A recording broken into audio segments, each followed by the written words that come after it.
Bien, bonjour à tous, je suis très contente de vous retrouver. Donc, dans cette nouvelle vidéo, nous allons parler de conseils stratégiques par rapport aux préparations des examens du DALF C1 ou du DALF C2 principalement. Alors, allez, c'est parti. Donc, je commençais l'introduction de cet article en précisant que justement, le printemps est là, et quand le printemps sont là, cela amène des jolies fleurs, des arbres en fleurs, les feuilles qui poussent sur les arbres, et cela amène également les examens. Et qui dit examen dit préparation et stratégie. Alors, c'est ce que je vous propose de voir. Donc, au niveau des stratégies, si j'ai décidé d'aborder cette thématique aujourd'hui, c'est une thématique donc qui concerne aussi bien le DALF C1, C2, mais aussi le TCF. J'ai décidé de la cibler encore un peu plus et de m'intéresser plus en détail à la production orale, parce que c'est là l'une des épreuves pour lesquelles on a vraiment besoin de bien gérer son temps. Et il arrive parfois que l'on doive couper dans nos arguments, qu'il faille, joli subjonctif du verbe falloir, il faut, et il arrive qu'il faille enlever tel ou tel exemple, et pourtant ce sont des exemples ou des arguments que l'on avait intégrés dans notre brouillon. Si c'est à l'écrit, il est possible qu'on n'ait pas la place ou pas le temps de mentionner telle ou telle partie du texte qui était intéressante. Donc là, ce qu'on va voir, c'est vraiment comment se préparer et comment faire face à ces moments dans lesquels, eh bien, on s'aperçoit qu'on doit couper. Comme je le dis également, il peut arriver à contrario, donc à contrario, au contraire, à l'opposé. Il est aussi possible de se retrouver dans une situation où, sous l'effet du stress, ça arrive, on a parlé rapidement, plus rapidement que d'habitude. Et on arrive à notre conclusion alors qu'on est seulement à 7 minutes de présentation et alors qu'il faudrait parler 10 minutes avec un minimum de 8. Et à 7, on est un peu court. Donc, comment est-ce qu'on va faire pour rallonger? C'est aussi une question qui est très intéressante à voir. Comme je le précise, je traiterai ce cas de figure de devoir rallonger, je le traiterai un peu plus tard. Je vais essayer de faire des choses très claires, hein. Là, on va traiter le cas de figure dans lequel on doit couper, parce qu'on est trop bavard. Rallonger, on le verra plus tard. Donc, pour l'instant, je me consacre à évoquer le cas où vous devrez couper. Alors, on est justement dans les stratégies pour ajuster son temps de parole. Et voilà, dans les cas dans lesquels on doit couper, aujourd'hui, je parle de l'oral.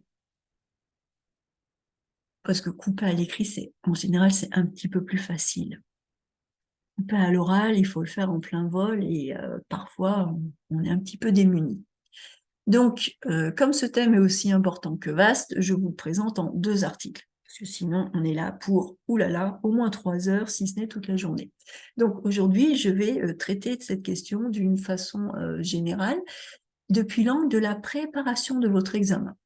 Et dans le prochain billet, la semaine prochaine, et donc dans la prochaine vidéo, eh bien, j'aborderai cette question depuis l'angle du jour J, quand on est devant le jury et que l'on passe à l'oral. Alors, au niveau de votre préparation, de la préparation de votre examen, ce qui est important, ce qu'il faut vraiment avoir à l'esprit, c'est d'avoir le courage de faire des choix. Et c'est difficile. Mais le jour de l'examen, pendant que vous vous préparez, ou quand vous vous préparez même chez vous dans la perspective de l'examen, il faut tenir compte des contraintes horaires, des contraintes chronologiques, des contraintes de temps. Vous avez 1 heure et demie pour préparer, vous avez 10 minutes ou 15 minutes pour passer. Et 10 minutes, ça ne signifie pas 14 minutes. 10 minutes, vous pouvez étendre jusqu'à 12, mais pas plus. Donc, il va falloir faire des choix. Et comme je le dis après, dans la mesure où tout ne peut pas être dit, tout ne peut pas être expliqué, vous vous trouverez fatalement en position de devoir établir des priorités et même de devoir sacrifier certaines parties de votre présentation. Donc, même si les textes du corpus sont passionnants, vous n'aurez probablement pas le temps de vraiment fouiller et creuser vos arguments, parce que vous devrez garder en tête que l'épreuve orale comporte votre présentation des documents du corpus et la mise en avant de votre opinion personnelle. Pour le dalphocéen, c'est 10 minutes. Donc, en 10 minutes, vous devez présenter la synthèse des documents du corpus et présenter votre opinion personnelle. Il faut être structuré, il faut être organisé, il faut aller assez vite. Et vous ne pouvez pas prendre beaucoup plus de temps que cela. Vous pouvez prendre maximum 12 minutes, c'est tout. Alors, donc la gestion du temps. Du brouillon au passage devant le jury. Alors ça, c'est un élément qui est capital à avoir à l'esprit quand vous vous préparez pour passer à l'oral, parce que vous avez beaucoup travaillé pour préparer votre présentation, vous avez des exemples, des arguments, vous avez beaucoup de choses, mais il vous manque une seule chose pour le jour J, pour le jour de l'examen, c'est que vous n'avez pas pu répéter. Et ça, c'est la grande différence. Quand vous vous entraînez chez vous, tranquillement, vous pouvez répéter. Et c'est important de répéter. Ça vous donne une connaissance du rythme que vous avez à l'oral.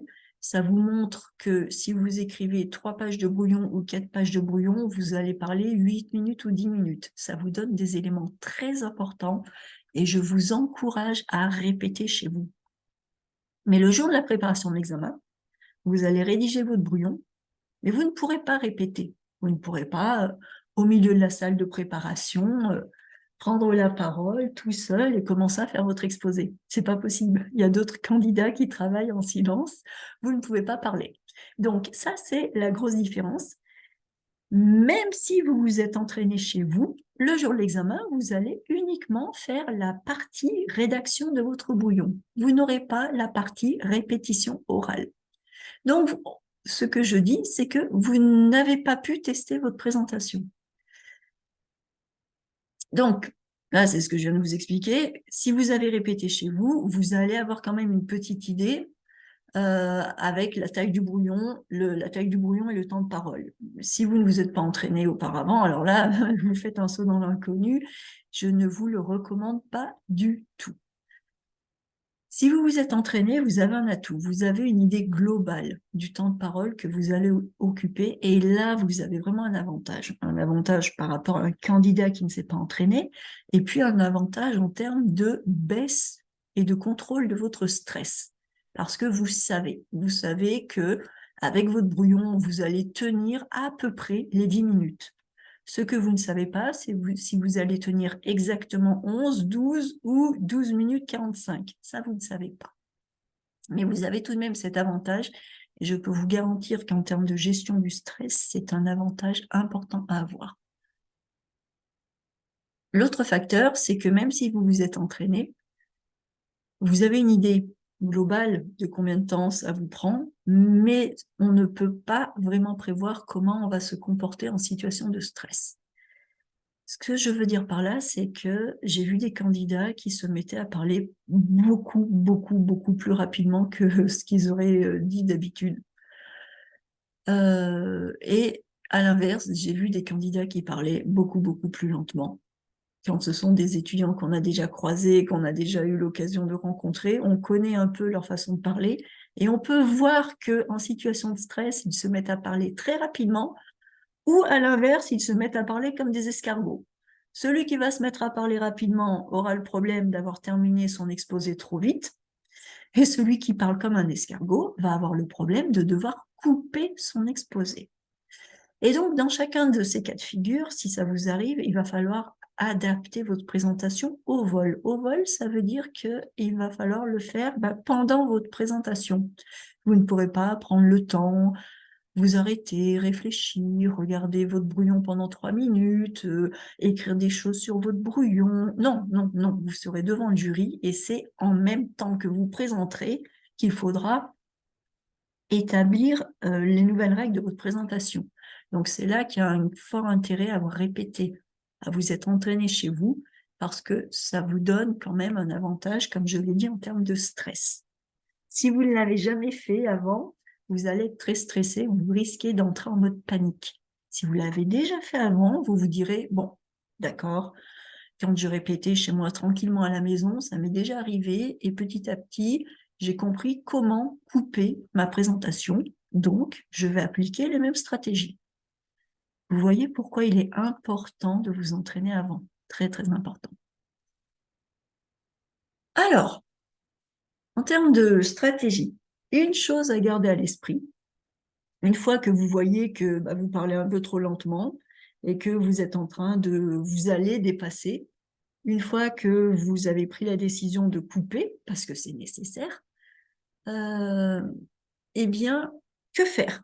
Que faire, que faire, que faire?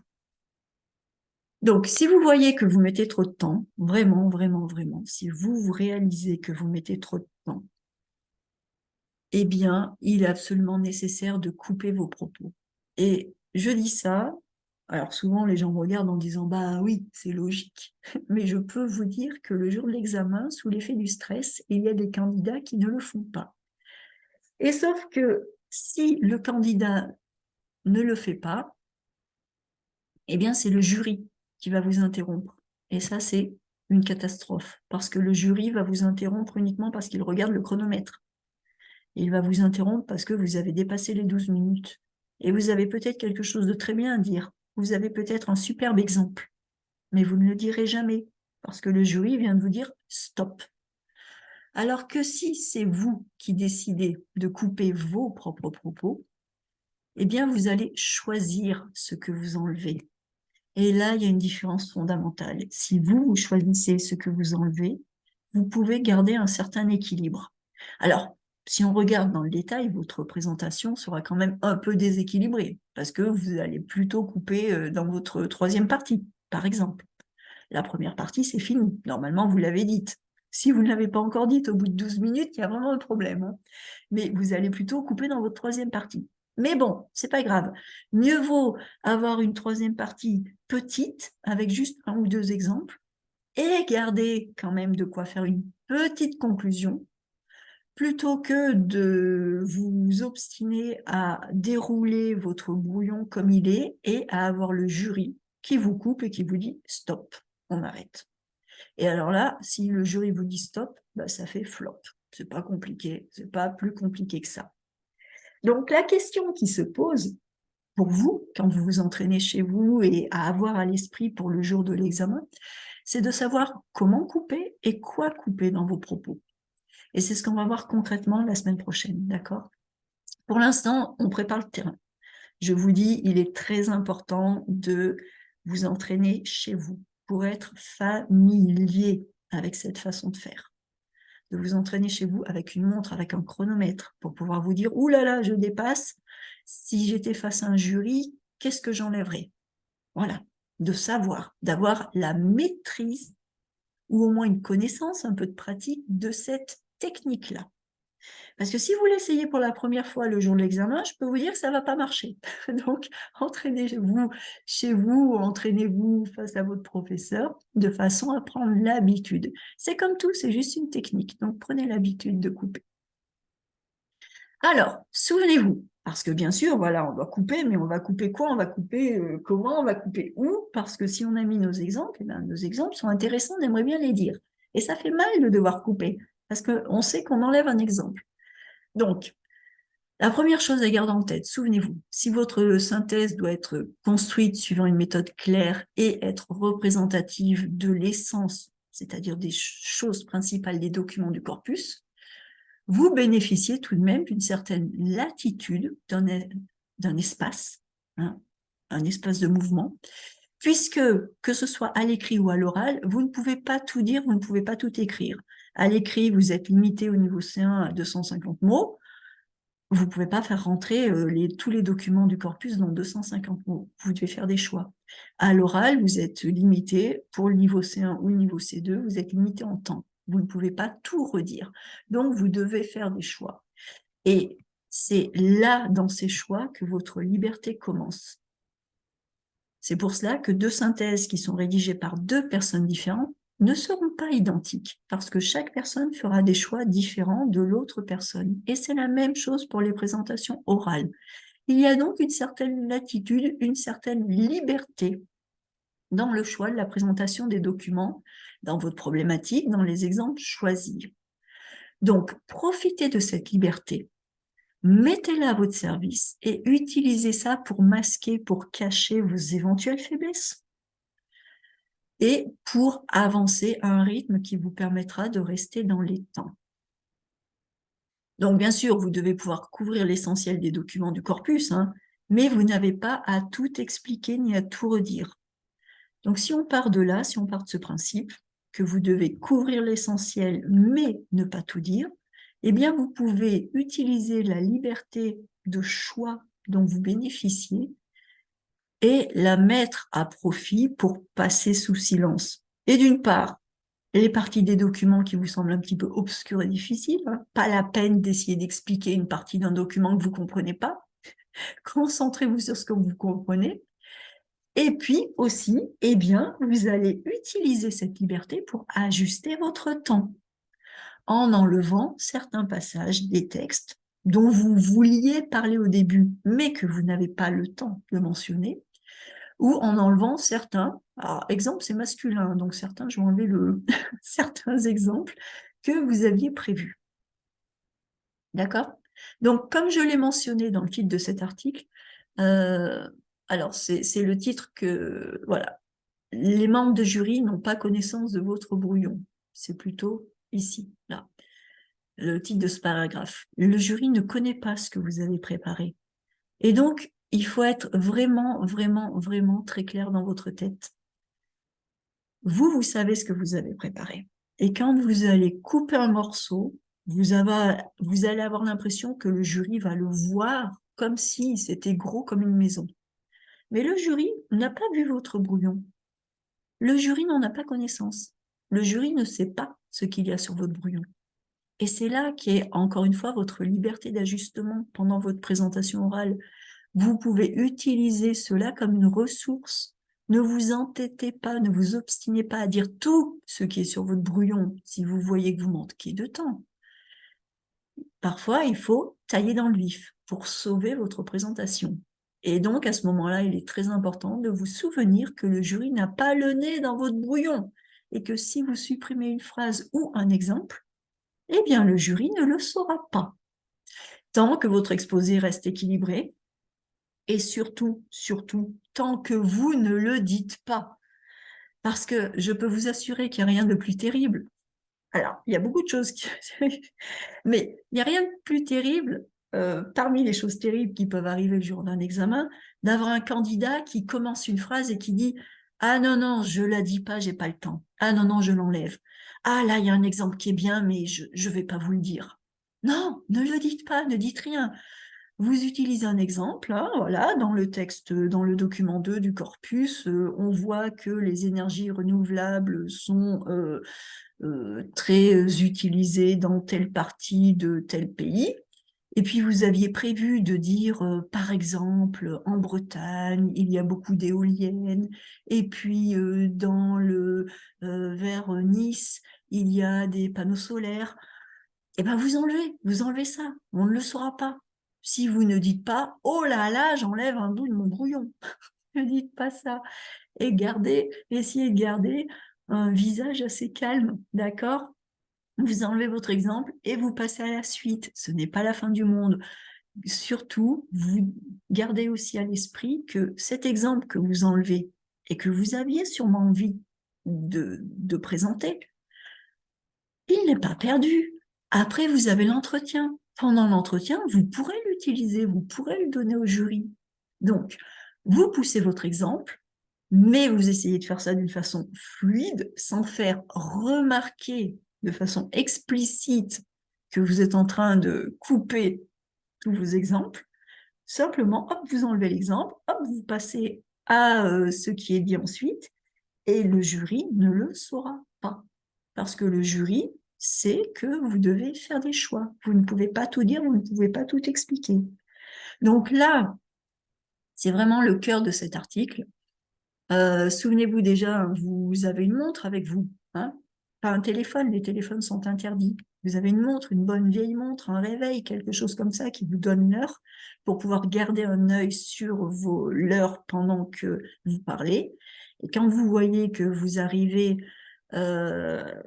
à la moitié de votre exposé par rapport à votre brouillon, mais que ça fait déjà 9 minutes 30 que vous parlez, il va falloir aller plus vite.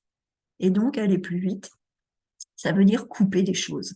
Et couper des choses, ça va bien se faire si, d'une part, vous n'êtes pas en train de le dire au jury, de dire « Oh là là, c'était intéressant, mais j'ai pas le temps ». Ça, c'est une catastrophe. Et ça va bien se passer aussi si vous avez répété chez vous, si vous vous êtes entraîné avec une montre ou un chronomètre, et si vous avez joué le jeu, si vous vous êtes entraîné en respectant les 10 minutes, parce que si vous vous êtes entraîné chez vous en respectant ces 10 minutes, fatalement, il y a un jour où vous avez dû couper. Et ce jour-là n'était peut-être pas très agréable, mais vous avez appris beaucoup et vous avez gagné en confiance. Donc, entraînez-vous chez vous. Souvenez-vous vraiment que le jury ne connaît pas ce que vous avez préparé. Le jury n'a pas vu votre brouillon. Et souvenez-vous que dans tous les cas, aucun candidat n'a le temps pour tout dire ou pour tout écrire. Dans tous les cas, il faut faire des choix. Et faire des choix, eh bien, ce n'est pas toujours objectif, ça peut être subjectif. Et le jury n'aura pas un problème à ce qu'il n'y ait qu'un exemple à la place de 2, ou 2 exemples à la place de 3. Ça, ce n'est pas grave. Ce qui est grave, c'est de vous obstiner à continuer et vous faire arrêter par le jury. Là, c'est une catastrophe parce que ça coupe quand ça coupe, n'importe où. Donc, réduisez, apprenez à moduler, à réduire certaines parties pour gagner un peu de temps, pour garder un exposé équilibré qui contienne une petite introduction, vos parties de développement et une petite conclusion, même si c'est juste une phrase, même si c'est juste 30 secondes, essayez d'avoir tout cela.